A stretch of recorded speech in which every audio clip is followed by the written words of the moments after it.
Senator Gillibrand also saying that illegal immigrants should have the ability to pay into Social Security to get the benefits on the back end. So let's talk about a lot of this 2020 chatter today and bring back our power panel. Morgan Ortegas, Sagar Enjeti, and Dave Brown. Welcome to all of you. Okay, so Senator Gillibrand saying there are no illegal humans. She's really made a great change on where she was previously on this issue of immigration. That's been noted by a lot of people, including the Washington Examiner, saying this: Gillibrand's comments are striking, given her past as an immigration hawk. In 2009, the New York senator voted to increase funding for ICE and once said she believed English should be the official language of the United States. Dave, today's a very different chatter on this. Well, you're seeing the senator, I think, evolve her position, and we've talked about this on your show in the past. Politicians do. A lot of politicians have evolved their positions on issues. I think you're seeing her calibrate to where many in the Democratic primary voting base are on the issue of immigration. I also think you're seeing a pretty visceral, direct, and emotional response to the abject tragedy and chaos caused by this administration at the border, the separation of families. Okay, wait a minute. So I think you're seeing the senator we got to stop there. Her position on that basis. Because Customs and Border Patrol, you've seen the numbers. We have all seen the numbers showing this huge spike in people coming with children, some of them not actually families, many of them are, but they know if they come as that unit, it is very unlikely that they're going to get turned away, and there's only a certain amount of time they can be held. I want to read something from the Wall Street Journal on this. They say starting this week, hundreds of families caught each day in the Rio Grande Valley area are being released by Border Patrol agents. The officials say they're making the change because of crowding and safety concerns. As the volume of families has reached record levels in the past several months, immigration authorities have struggled to make room for them all. And Morgan, we know a lot of these folks are being detained or being released into the U.S. They're given a court date. Many of them are not on bond. They're not being monitored by a bracelet in any way. So it fulfills the plan that a lot of people want anyway, is for them to be able to come here illegally and then be released into the U.S. with no monitoring.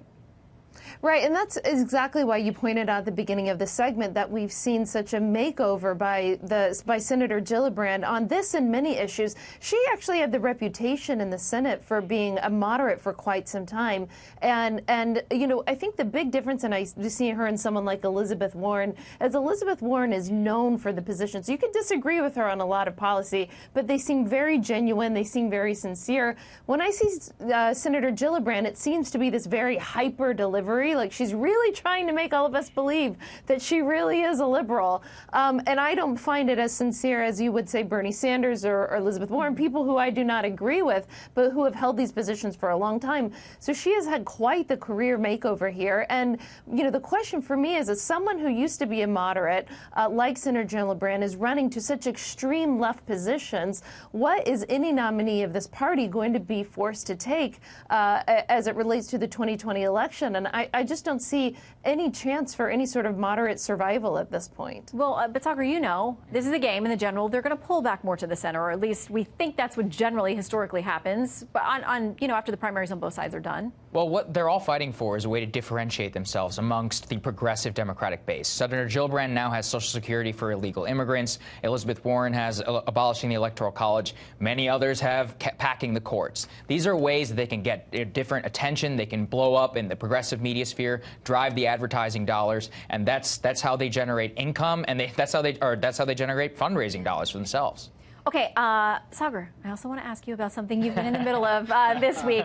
You were accused by a reporter at another station, another network, of lobbing up a softball question to the president and the president of Brazil yesterday in the Rose Garden when you asked about the impacts of socialism. Now, to be fair, I asked President Bolsonaro that same question because I think it's a fair question to ask.